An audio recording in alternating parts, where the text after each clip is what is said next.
একটু জনাব হাদি আপনার কাছে একটু আসতে চাই যে গত এক বছরের মিছিলে মিটিংয়ে সভায় গালিগালাজের ব্যবহার দেখা যাচ্ছে, ব্যবহারের রাজনীতি দেখা যাচ্ছে। এই গালিগালাজকে খুব স্বাভাবিক করা হচ্ছে, এক ধরনের মবকে চালানো, ইয়ে করা। এবং যখন এটি নিয়ে প্রশ্ন করা হচ্ছে অনেকেই বলছেন যে মব তো আরও অনেক আগে থেকে হচ্ছে, এটা তো নতুন না।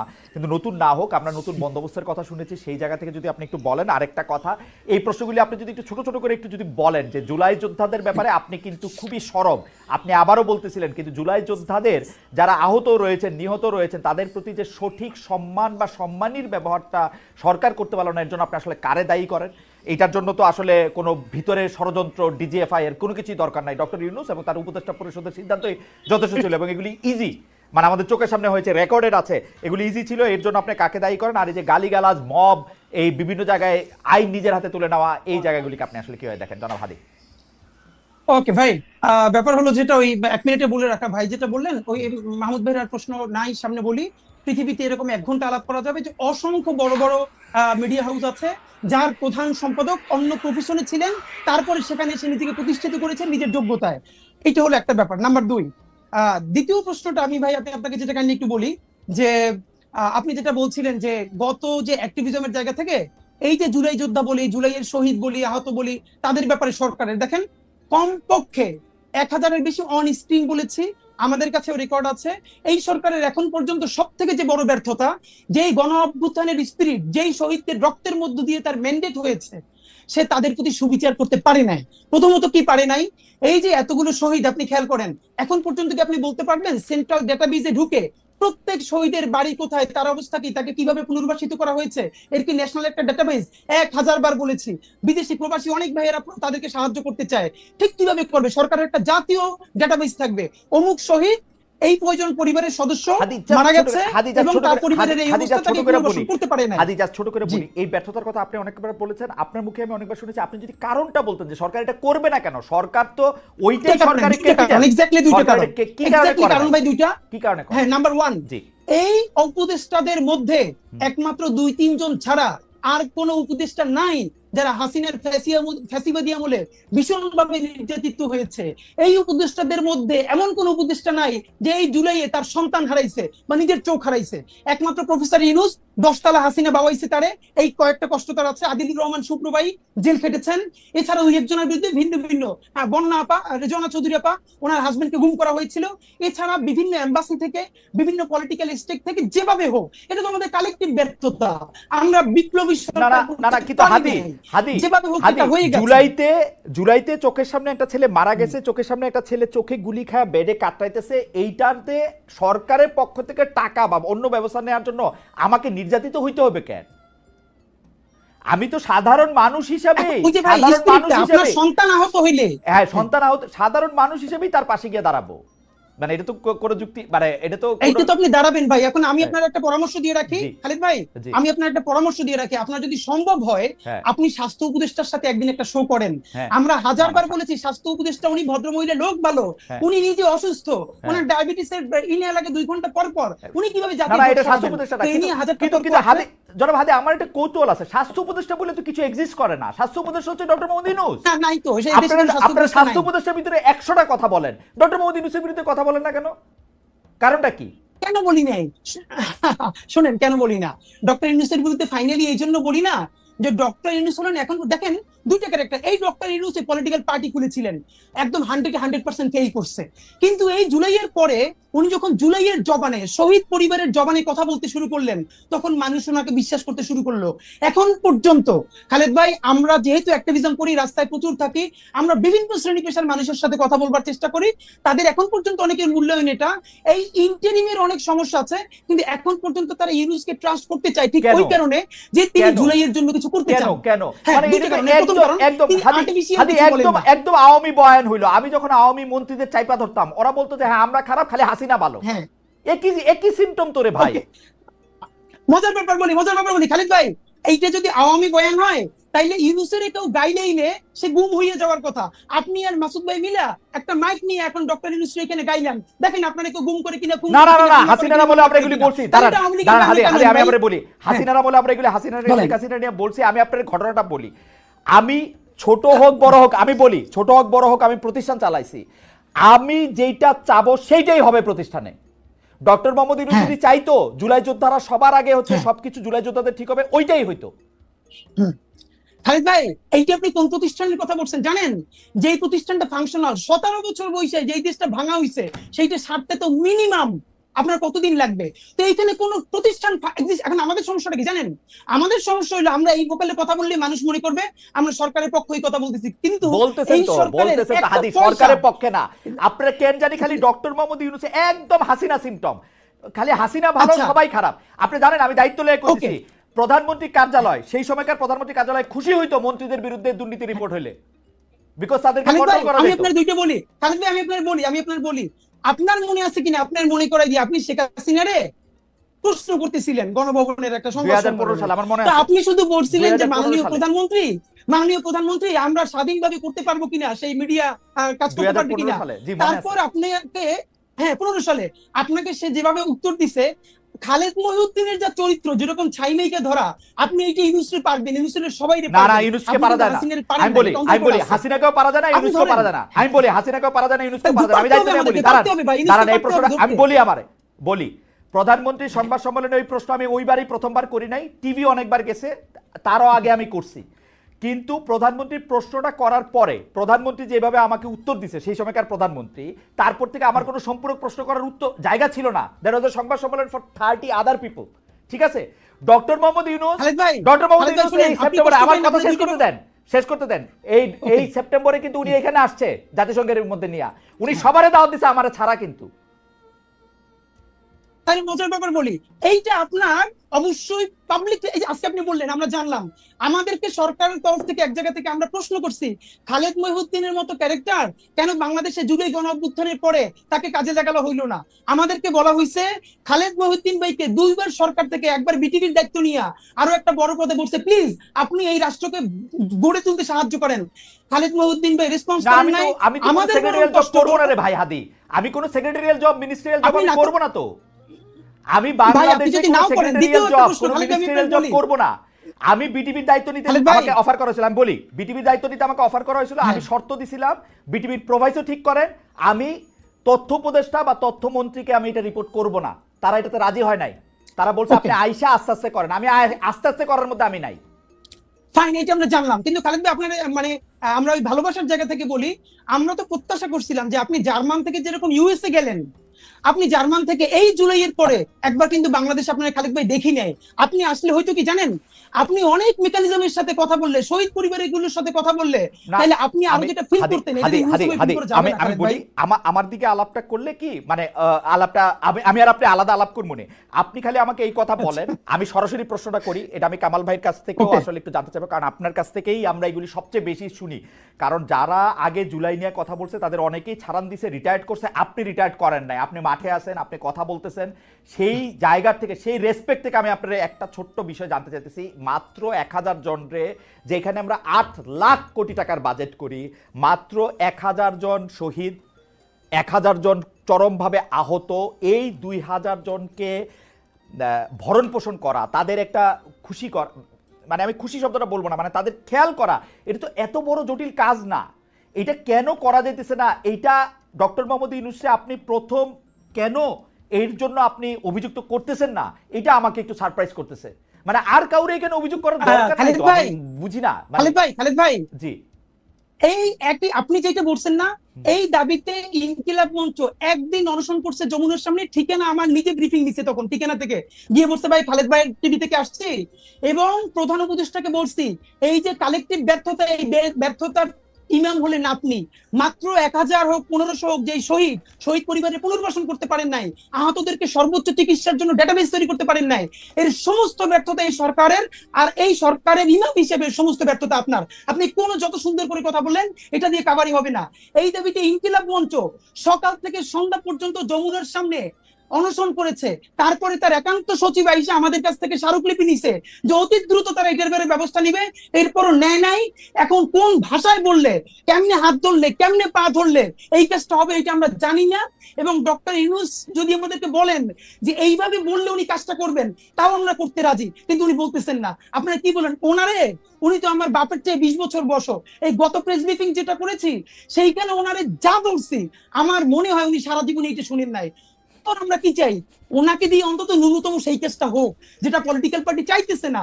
ওনারা এই জন্য এক হাত ধরে রেখে আর এক হাত ধরে গাইলে ভাই যে ন্যূনতম কিছু সংস্কারটা ওনার মাধ্যমে হোক, ওনারা আন্তর্জাতিক এই স্বীকৃতির মধ্যে দিয়া, আর তো কিছু না ভাই। উনি তো আমার দাদা খালু ফুফা না। ইনকিলাব মঞ্চ আজ পর্যন্ত এই সরকারের কোনো একটা পয়সা তো দূরের কথা, প্রোগ্রামে পর্যন্ত উপস্থিত হয় না। এই যে ঘোষণাপত্রের প্রোগ্রাম গেছে, ইনকিলাব মঞ্চের মুখপাত্র হিসেবে আমি ভিতরে দাওয়াত পাইছি, অনার, কিন্তু ভিতরে যাই নাই। আমি আমার ভাই বোনদেরকে নিয়ে রাস্তায় ভিজে ভিজে দাঁড়াই দাঁড়াই শুনছি, ভিতরে যাওয়াটা প্রয়োজন মনে করি নাই। কিন্তু ওনাকে চূড়ান্ত ভাবে শেষ পর্যন্ত কি ধরে রাখতে চাই কেন?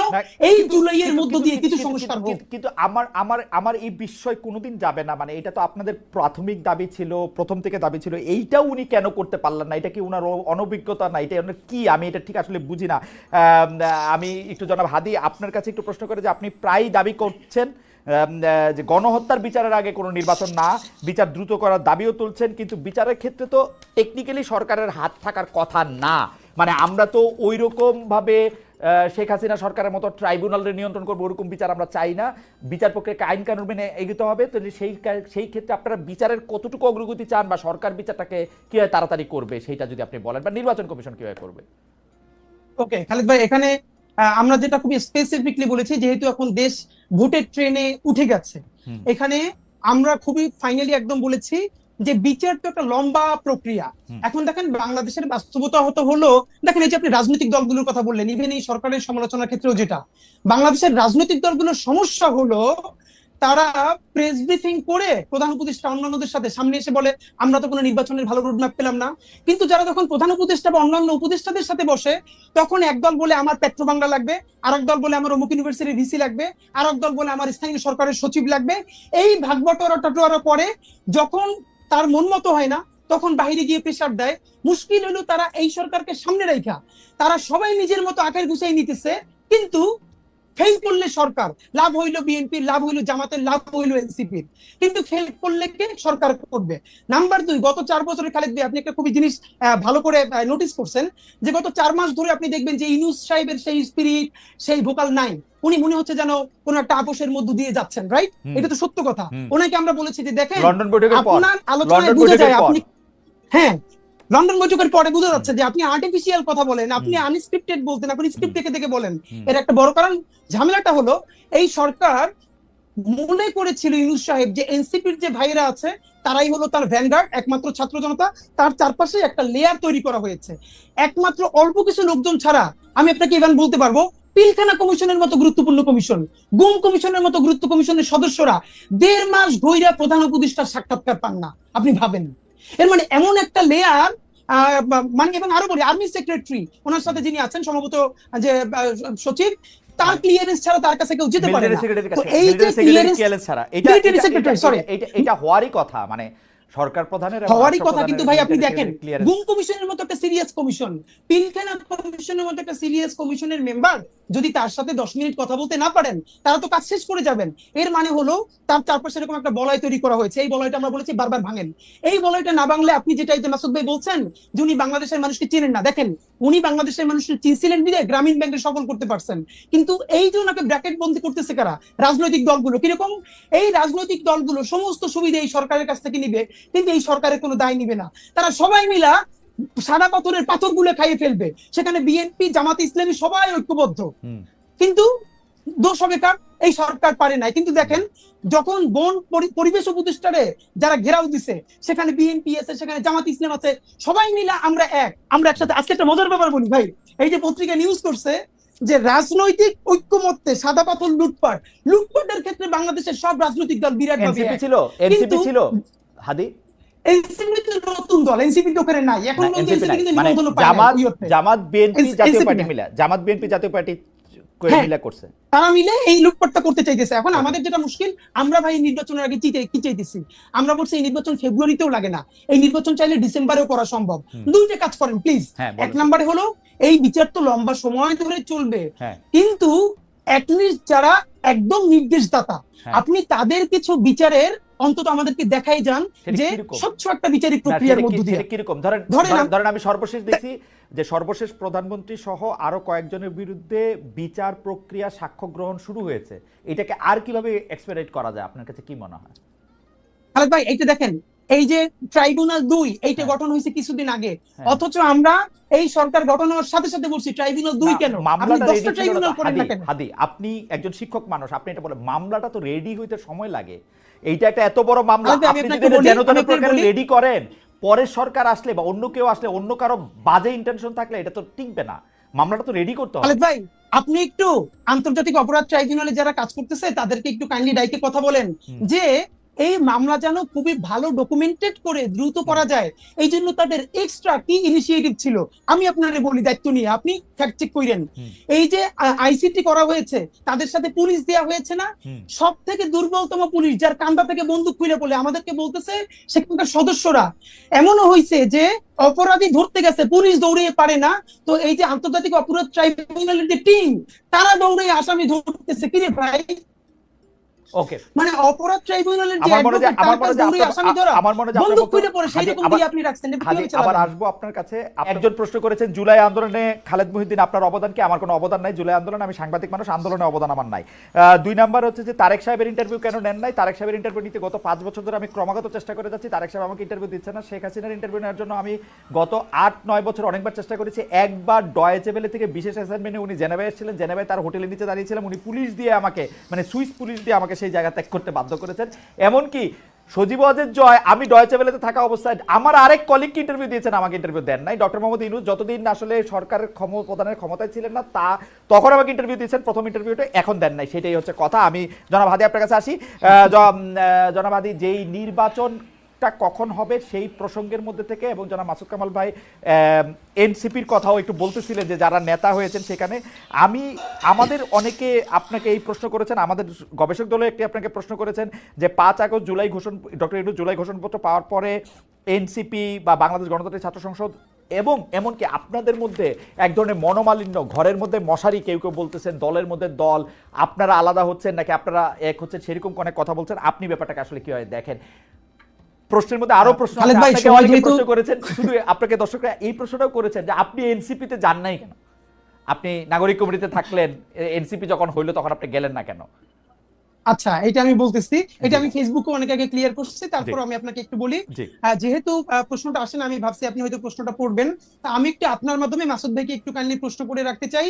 আমি পুরোটা দেখি নাই, বাট যেহেতু ইউটিউবে প্রচুর ছড়াচ্ছে, থাম্বনেল দেখে দেখেছি যে মাসুদ ভাই বলেছেন যে আসলে আওয়ামী লীগ ছাড়া এই নির্বাচন ইনক্লুসিভ হবে না।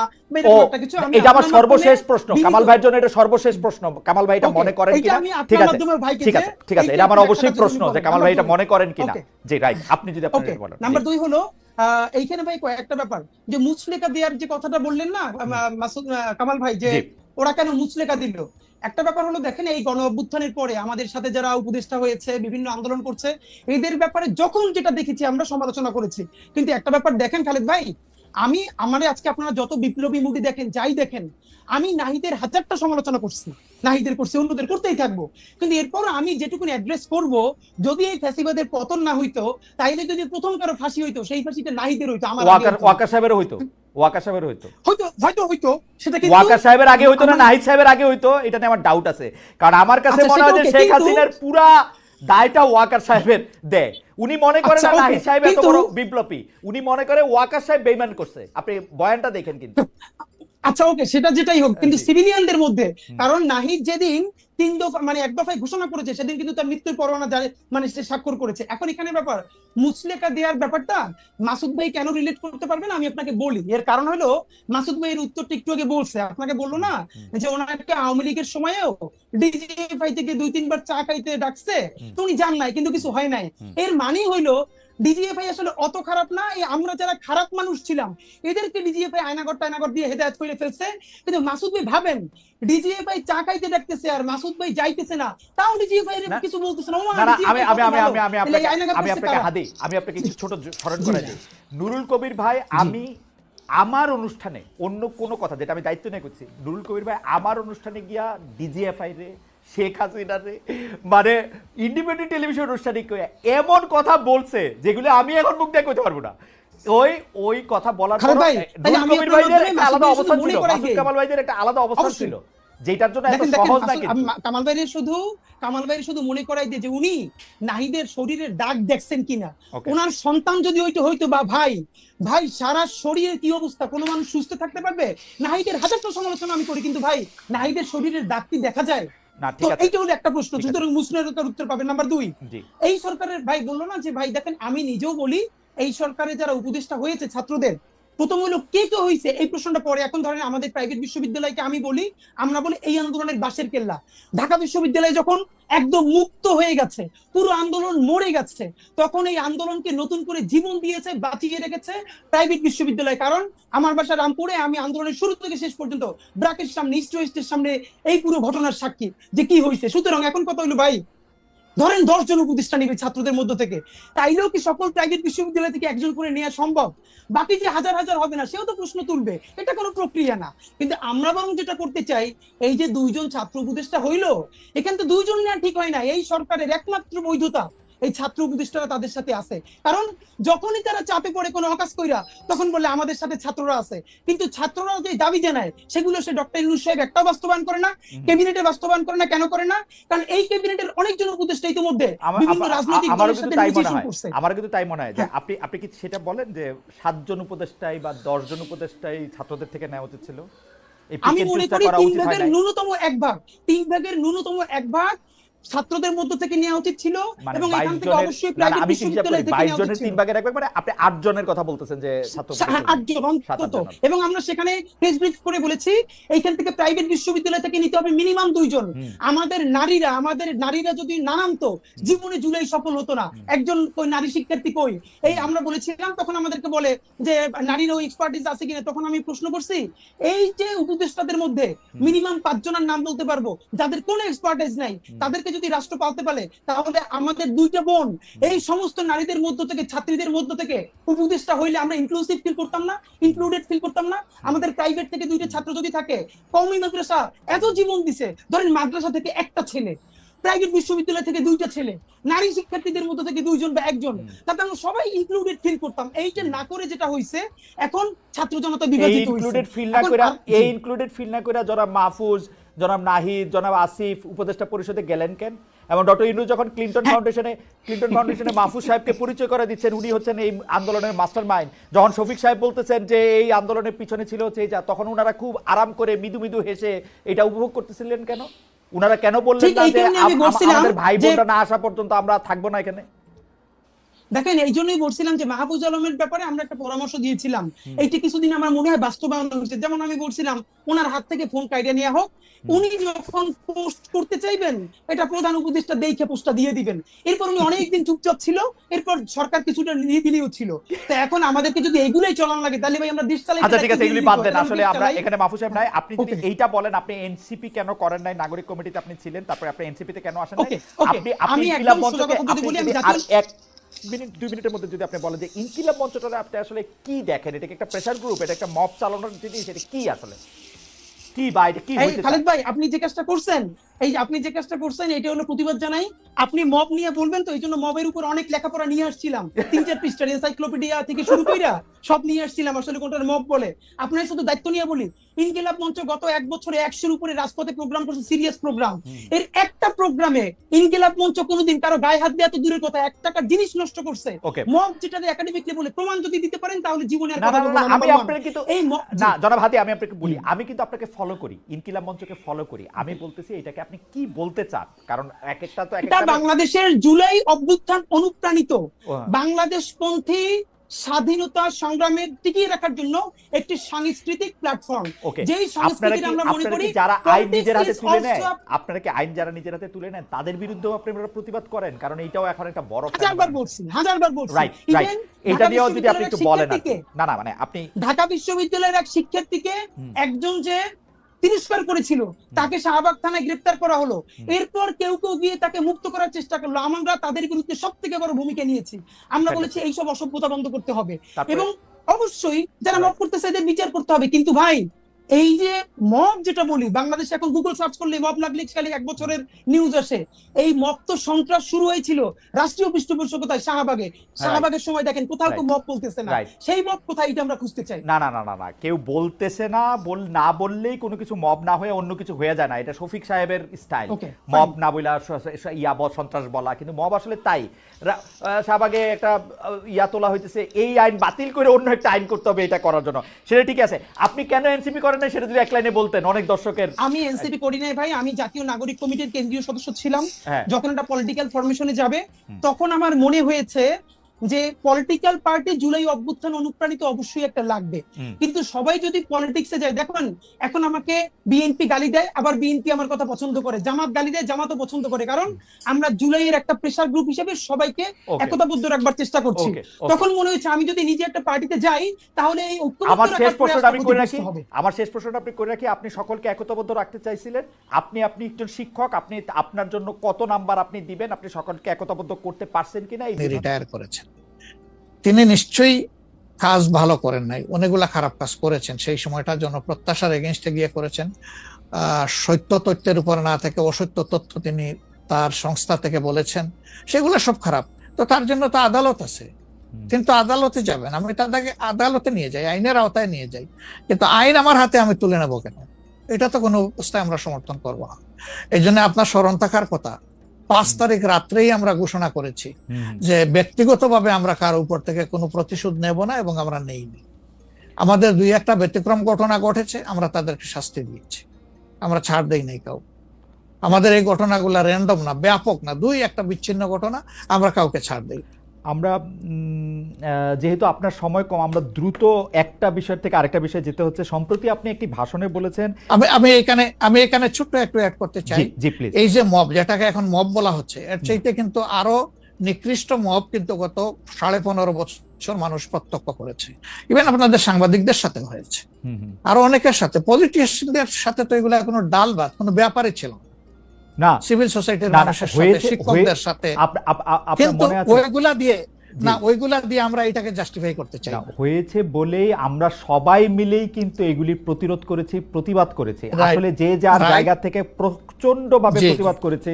আমার মনে আছে ডয়েচে ভেলেতে থাকতে আমি একবার শেখ হাসিনার নাম করে এতবার বলতেছিলাম যে কেন তিনি এটি করবেন, কেন তার এটি সমালোচনা করা যাবে না, এবং কেন তার এটা, মানে আমার মনে আছে যে মানে আমার সাংবাদিকতায় আমি কোনো সময় অ্যাক্টিভিজম করতে চাই না বা অ্যাক্টিভিজমের জায়গা থেকে, কিন্তু এইগুলির প্রতিবাদ আমরা সবাই মিলেই আসলে করেছিলাম, যে যার অবস্থান থেকে।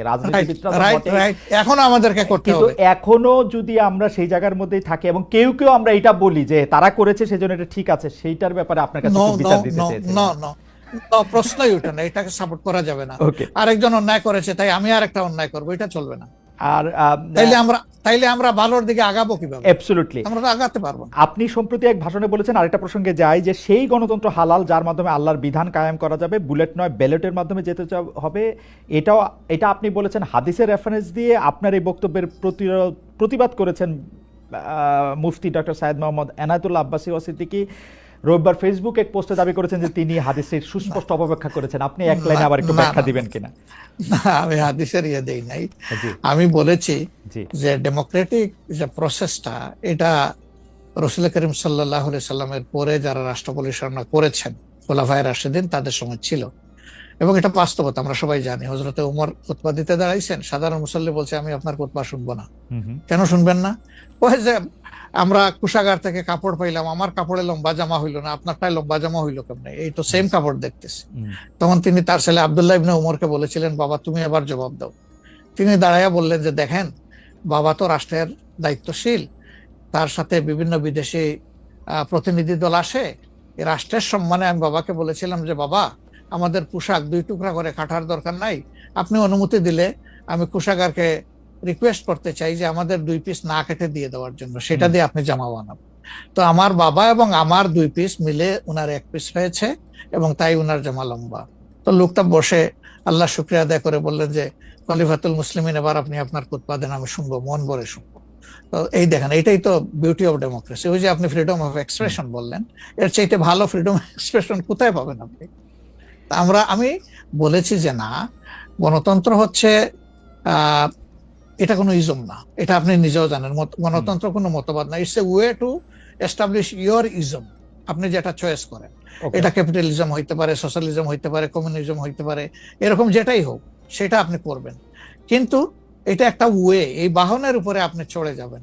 সেটা যদি আল্লাহর দিন কায়েমের উদ্দেশ্যে হয় তাহলে অবশ্যই এটা মুসলমানদের জন্য হারাম হওয়ার কথা না। এখন আমার কথার সাথে তো ডিফার করতেই পারেন, উনি একজন লার্নেড মানুষ, আমি তাকে রেসপেক্ট করি এবং কারো ডিফারেন্সটাকেও আমি রেসপেক্ট করি, কারণ এটা না হলে তো আপনার ফ্রিডম অফ এক্সপ্রেশন থাকবে না এবং মাল্টিকালচারাল সোসাইটিও বিল্ড আপ করা সম্ভব হবে না। আচ্ছা, অ্যাবসলিউটলি ফাইন। আচ্ছা, আপনি শুক্রবার একটা দলীয় কর্মসূচিতে বলছেন যে দিন কায়েমের চেষ্টা বা প্রচেষ্টা ঐচ্ছিক নয়, মুমিনের উপর ফরজ। আরবার আপনাদের দীর্ঘদিনের একটা স্লোগান হচ্ছে এরকম, আল্লাহর আইন চাই। এখন একটি নতুন প্রচারণা, মানে অনেক দলকেই ক্ষমতায় দেখা যায়, মানে জামাত ইসলাম একটা নতুন প্রচারণা এরকম যে অনেক দলকেই ক্ষমতায় দেখা হয়েছে, জামাতকে একটিবার সুযোগ দেওয়া হোক, আপনারা যদি নির্বাচনে জিতে ক্ষমতায় যেতে পারেন তাহলে কি বর্তমান ব্যবস্থা পাল্টে কোরআন সুন্নাহ ভিত্তিক শাসন বা শরিয়া আইন, শরিয়া ব্যবস্থা চালু করবেন? আসলে দেখেন, কোরআন সুন্নাহ ভিত্তিক মানে অনুশাসন যেটা, এটার ব্যাপারে সমাজের পারসেপশনের বিভিন্নতা আছে, ভিন্নতা আছে। আমাদের বাংলাদেশের যে সংবিধান আছে, এই সংবিধানের অনেকগুলা আর্টিকেল, অনেকগুলা ধারা উপধারা কোরআনের সেন্সের সাথে পুরোপুরি মিলে যায়, এটার সাথে কোনো ডিফারেন্স নাই। আবার কিছু কিছু ধারা আছে সেখানে কনফ্লিক্ট, কন্ট্রাডিকশন আছে। ওরকম পরিবেশ পরিস্থিতি যখন আসবে, জনগণের প্রত্যাশার আলোকে এটা মানে সবার সাথে ইন্টারেক্টিভ হয়, সবাইকে সাথে নিয়েই ইনশাআল্লাহ ভালো জিনিসগুলোকে আমরা ইনপুট দিব আল্লাহ থেকে। তবে এটাও মনে রাখার বিষয় যে কোরআনী শাসন হঠাৎ করে আল্লাহ তাআলা এস্টাবলিশের হুকুম দেন নাই, it was a gradual process. Say for example মাদক কিন্তু দুনিয়ার কেউ কিন্তু এটাকে অ্যাপ্রুভাল দেয় না, বাট এটার প্র্যাকটিস সব জায়গায় আছে, এটা বাস্তবতা। তো সেই মদ যখন হারাম ঘোষণা করা হয়, নিষিদ্ধ করা হয়, তখন কিন্তু 3 পর্যায়ে গিয়ে চূড়ান্তভাবে এটা নিষিদ্ধ করা হয়েছিল। তো এটা গ্রাজুয়াল একটা প্রসেস। আপনি একটা ক্রাইম থেকে, দীর্ঘদিনের প্র্যাকটিস থেকে মানুষকে সরাবেন,